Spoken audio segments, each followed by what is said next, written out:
This is a legacy episode of the Lesbian Historic Motif podcast, originally released as part of the Lesbian Talk Show podcast group. Some references may be obsolete. The show looks at lesbian-relevant themes in history and literature, has interviews and discussions about current historical fiction with queer female characters, including fantastic versions of the past, and presents new original historical fiction for your enjoyment.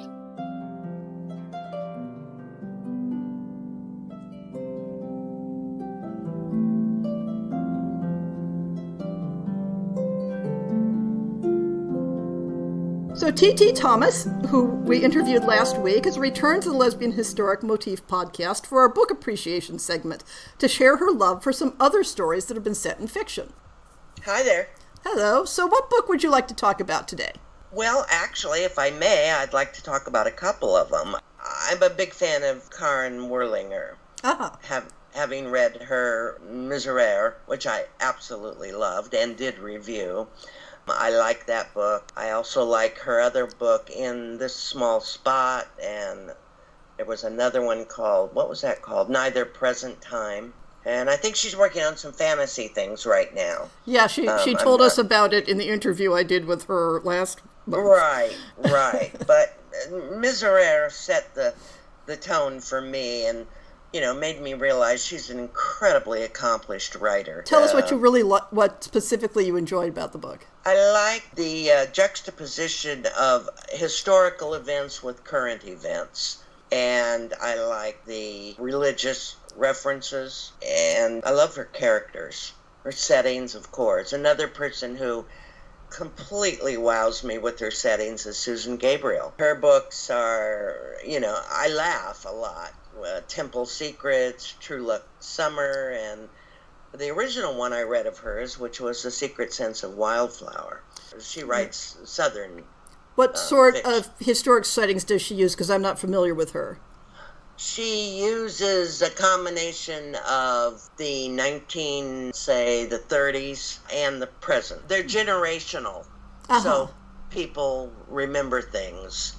And another one I like, nobody ever talks about, but I loved her book. Elena Graff, Occasions of Sin, takes place in the period of time between the two world wars. Again, beautifully written. I like Victoria Avalon's Small Country About to Vanish, about her home country of Israel. I mean, there's so many people. I'm a big fan of Patty G. Henderson. I'm a fan. I'm a big reader. I really run the gamut. There's no genre that I will not read, even though I write historical. I wish I could say the same for all the readers of contemporary. I wish they would read historical more. Well, that's what this part of the podcast is all about, is to tell our listeners about wonderful historic books that we think they ought to try. Yeah, I really think that people would be amazed if history must have been a dreadful subject for most people in school, because the thing I've heard the most is, I don't want to read about how women were maltreated and poorly treated in that period of time. But you see, most of us write about women who defied all that. Well, and I think the other part of that is that every novel tends to be about exceptional people. When somebody writes a historic novel about straight people, they're not talking about the 99% of people who had miserable lives and died young of diseases. So I sometimes... You're absolutely correct. And, I don't think anybody can ever quite deal with the present the way historical fiction, historical romance, historians deal with the past, because we lack the perspective in a contemporary setting. And I do also, as I said, I love and I like the contemporary writers, but the historical has a big place in my heart.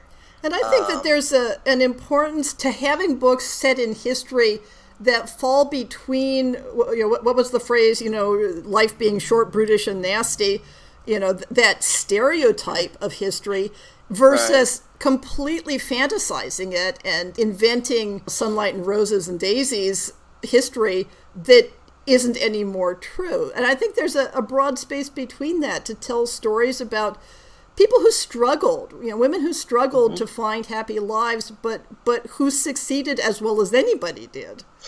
Well, that's right. And I think the thing is, though, that separates those women from other women is their own sense of identity and their sense of self-awareness.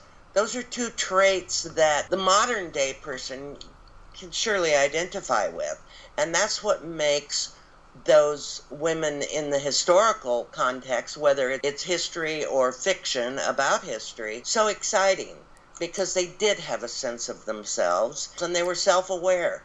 They knew what they felt.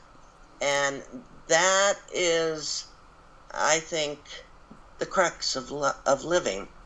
Yeah, if I'm remembering correctly, the idea of doing these interviews for the podcast came out of a conversation that you were involved with on a Facebook group where we were trying to convince people to give historical fiction a try, to say, it isn't what you think it is.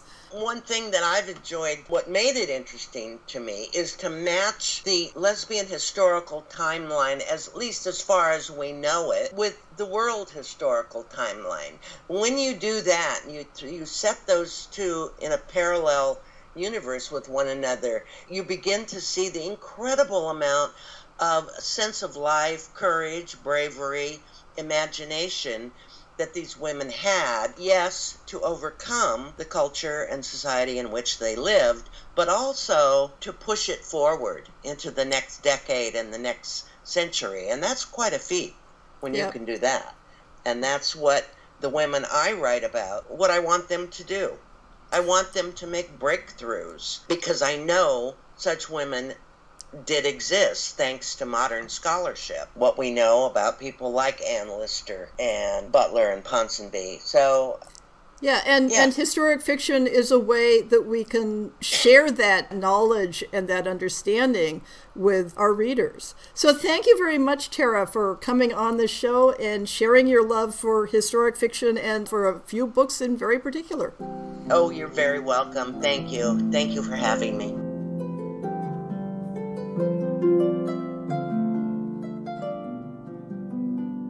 I hope you've enjoyed this episode of the Lesbian Historic Motif Podcast. See the show notes for links to people and topics. Most shows will have a transcript linked as well. If you have a book announcement, a topic suggestion, or might like to appear on the show, please drop me an email. If you enjoyed this podcast, please rate it and subscribe on your favorite podcast app, and consider supporting our Patreon.